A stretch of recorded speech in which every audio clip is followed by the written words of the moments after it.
students of class 10th. Today I will repeat again the number system. तो इस number system as you learn in previous classes from the learning, शुरू से जब आप छोटे बच्चे थे तब से आप नंबर सिस्टम पढ़ते आ रहे हैं। जैसे कि आपने शुरू में पढ़ा कि नंबर 1 2 3 4 5 6, ठीक है ना। उसके बाद थोड़ा सा आगे बढ़े तो आगे बढ़ने पर आपने क्या किया, एडिशन, सब्ट्रैक्शन, मल्टीप्लिकेशन, डिवीज़न, ये सब पढ़ा, ठीक है ना। और उससे आगे पढ़े तो जैसे 9th में जब आप पहुँचे तब आपने क्या पढ़ा, जब आप 9th पे पहुँचे तो नंबर सिस्टम में आपने पढ़ा क्या कि नेचुरल नंबर, होल नंबर, क्या नेचुरल नंबर्स क्या क्या होते हैं, जैसे 1 2 3 4 5, these are the natural number. Whole number क्या है, 0 1 2 3 4 5 6 7 8, ये होल नंबर है, ठीक है ना। तो आपने ये देखा 9th में, ये भी देखा कि whole number, all whole number are not natural number, लेकिन all natural numbers are whole number. उसके बाद आपने पढ़ा क्या, इंटीजर्स। इंटीजर्स में क्या देखा, इंटीजर्स में देखा कि minus sign and plus sign, -5 -4 -3 -2 -1 0 1 2 3 4 5 6, इस तरह से आपने क्या देखा, दीज आर द इंटीजर्स। तो उसमें आपने क्या देखा कि उसमें आपने देखा कि जितने होल नंबर हैं वो भी इंटीजर्स हैं, जितने नेचुरल नंबर हैं वो भी इंटीजर्स हैं, लेकिन इसमें भी आपने देखा कि all integers are not whole number, all integers are not real number, ठीक है ना। अब आप देखिए कि उसके बाद आपने पढ़ा रेशनल नंबर। रेशनल नंबर में क्या पढ़ा आपने, रेशनल नंबर में पढ़ा कि रेशनल नंबर ऑलवेज किस में होता है, P/Q के फॉर्म में, जिसमें Q is not zero. P/ उसमें ये आपने पढ़ा कि P/Q के फॉर्म में होता है और Q इज नॉट ज़ीरो, ठीक है ना। अगर ज़ीरो हो गया Q तो वो रेशनल नंबर नहीं है। अच्छा, अब आपको हम बताएं नंबर सिस्टम में रियल नंबर।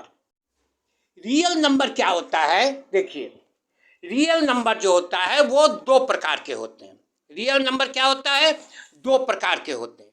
एक होता है रेशनल नंबर, जो कि आपने पहले पढ़ा P/Q के फॉर्म में, ठीक है ना, P/Q के फॉर्म में, और उसमें Q is not equal to zero, Q is not equal to zero. और दूसरा होता है इरेशनल नंबर। इरेशनल नंबर में आपने क्या पढ़ा था कि इरेशनल नंबर कौन से होते हैं, जो कि नॉन टर्मिनेटिंग और नॉन रिपीटिंग, ठीक है ना, नॉन टर्मिनेटिंग और नॉन रिपीटिंग। जैसे कि पहले देखिए इसमें दिया हुआ है कि ये इरेशनल नंबर है, जैसे कि 0 0.01, फिर 001, फिर 001, फिर 000, यानी ये तो ना तो टर्मिनेटिंग है और ना रिपीटिंग है, ना तो टर्मिनेटिंग है ना रिपीटिंग है। दूसरा आपने क्या इरेशनल नंबर में पढ़ा, इरेशनल नंबर में पढ़ा कि वे डिजिट्स जिनका स्क्वायर रूट नहीं होता है, वे डिजिट्स जिनका स्क्वायर रूट नहीं होता है वो इरेशनल नंबर होता है। जैसे कि ये √2 का जो है स्क्वायर रूट नहीं होता है, √3 का स्क्वायर रूट नहीं होता है, √5 इसका भी स्क्वायर रूट नहीं होता है। तो ये क्या है, ये है सारे इरेशनल नंबर।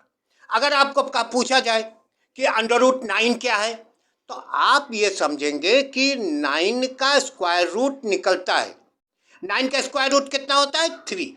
तो ये √9 जो है वो इरेशनल नहीं है, √9 जो है वो इरेशनल नहीं है। तो उसके बाद आप देखिए, अगर आपसे पूछा गया कि √15 कैसा है, रेशनल है कि इरेशनल है, तो आप क्या √15 का रूट निकाल सकते हैं? आप जवाब देंगे नहीं सर, 15 का रूट होता ही नहीं है। तो जब 15 का रूट नहीं होता है तो इसका मतलब √15 क्या होगा? Irrational number. ठीक है ना। उसके बाद आपको एक चीज और पढ़ाया गया है कि पाई। पाई एक लैटिन शब्द है, लेकिन इसका वैल्यू होता है। पाई का वैल्यू क्या होता है? पाई का वैल्यू होता है 22/7 या 3.1423 सो ऑन। यानी ये रिपीटिंग भी नहीं है और टर्मिनेटिंग भी नहीं है। तो इसका मतलब पाई भी जो होगा, पाई होगा क्या? Irrational number. पाई जो होगा वो क्या होगा? Irrational number. ठीक, यहां तक समझ में आया? यहां तक अगर समझ में आया तो अब हम जाते हैं किसमें? Rational number. रेशनल नंबर में सबसे पहले आपको दिखाते हैं डिविजिबिलिटी, कि कैसे क्या भाग देने पर क्या फर्क पड़ता है। भाग देने पर क्या रिजल्ट निकलता है और क्या उसमें रिमाइंडर क्या होता है। तो पहले देखिए आप, मान लीजिए मैंने कोई नंबर 3 ले लिया, ठीक है ना, और 3 से 9 को डिवाइड किया, तो क्या हुआ? 3×3 = 9। जब आपने माइनस किया तो क्या आया? 0। चलिए ठीक है, ये 0 आ गया। अब 9 के बाद हम ले लेते हैं नंबर 10। 10 को 3 से हम डिवाइड करते हैं, तो ये क्या हुआ? 3×3 = 9, माइनस क्या क्या आया? 1। ठीक है। अच्छा चलिए, 10 में भी 1 रिमाइंडर आया, ये 1 क्या आया? रिमाइंडर आया। 3 से 10 को डिवाइड किया तो 3×3 = 9, अब माइनस किया तो 1 आया, तो रिमाइंडर कितना आया? 1। अच्छा मान लीजिए अब हम 12 को ले लेते हैं, 10 हो गया। अब आप समझ लीजिए हम 11 को ले लेते हैं, 9 के जगह पर हम 11 को ले लेते हैं, तो 3 से डिवाइड करते हैं, तो 3×3 = 9, 9 माइनस क्या क्या आया? 2 आया। ठीक है, माइनस क्या क्या आया? 2 आया। फिर 3 से मान लीजिए हम 12 को डिवाइड करते हैं, तब क्या आएगा? 3×4 = 12, 3×4 = 12, यानी क्या आया? रिमाइंडर 0। फिर आप ऐसे ही आगे बढ़ते रहेंगे, 13 लेंगे, तो अब मान लीजिए 13 को 3 से डिवाइड किया, तो 3×4 = 12, 3×4 = 12, यानी रिमाइंडर कितना बचा? 1। रिमाइंडर कितना बचा? 1।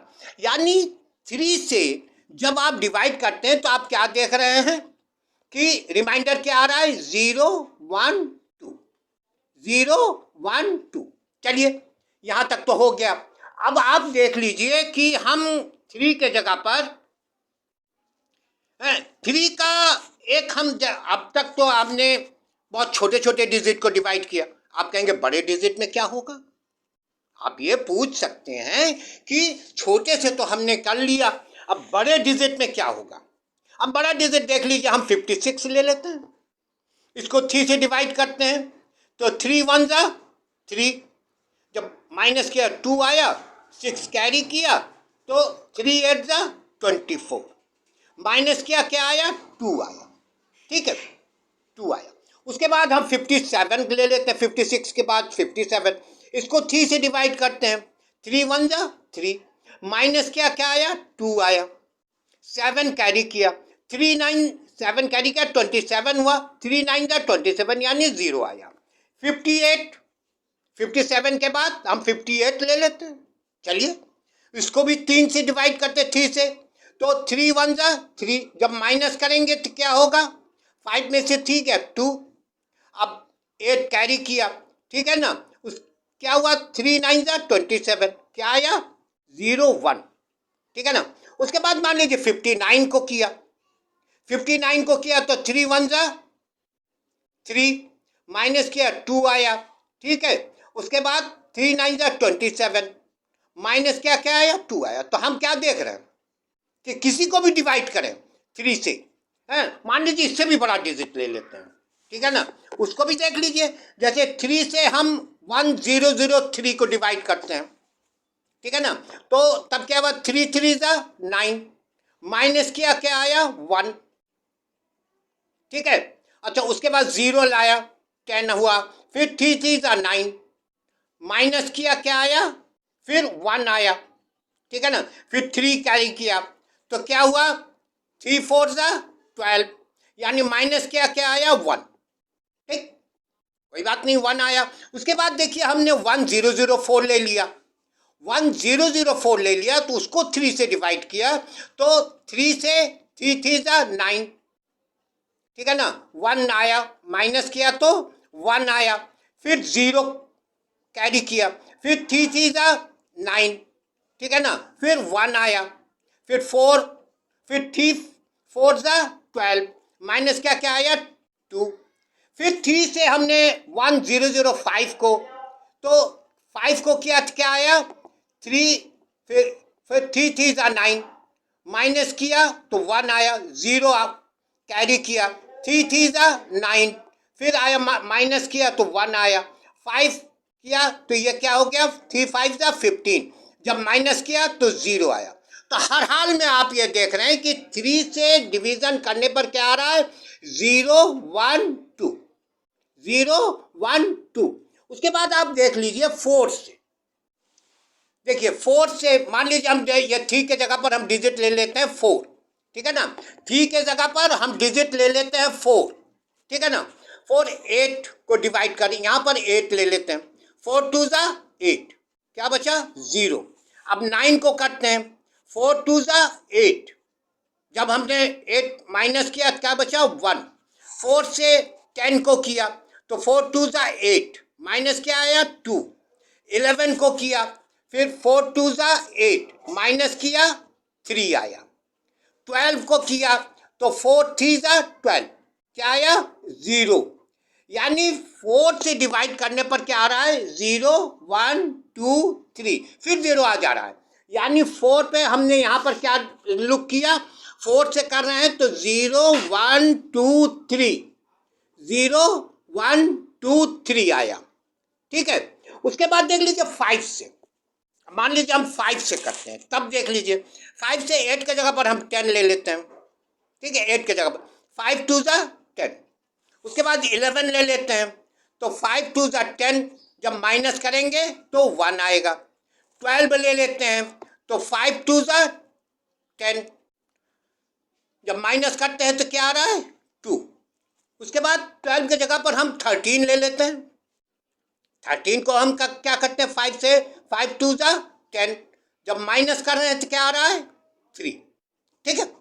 अब 13 की जगह हम 14 ले लेते हैं, चलिए, तो 5 से जब डिवाइड करते हैं 5 2 10, 10 माइनस करेंगे क्या आएगा, 4, तो 15 को उसके 14 की जगह 15 ले लेते हैं, तो 15 ले लेते हैं, तो 5 3 15, क्या आया, 0।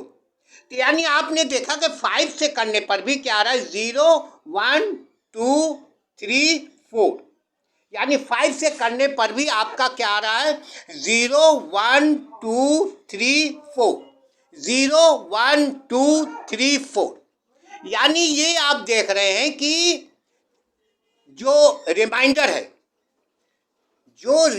है वो डिवाइजर से क्या हो रहा है, एक कम तक आ रहा है, डिवाइजर से कम आ रहा है, ठीक है ना। जैसे 3 है तो इसमें क्या आ रहा है, 2, ये 3 से 1 कम है, 4 है, 4 से 0 1 2 3, यानी 4 से 1 कम है, 5 से कर रहे हैं तो 0 1 2 3 4, यानी कितना, 1 कम है, 6 से करेंगे इस तरह से आएगा, इस तरह से।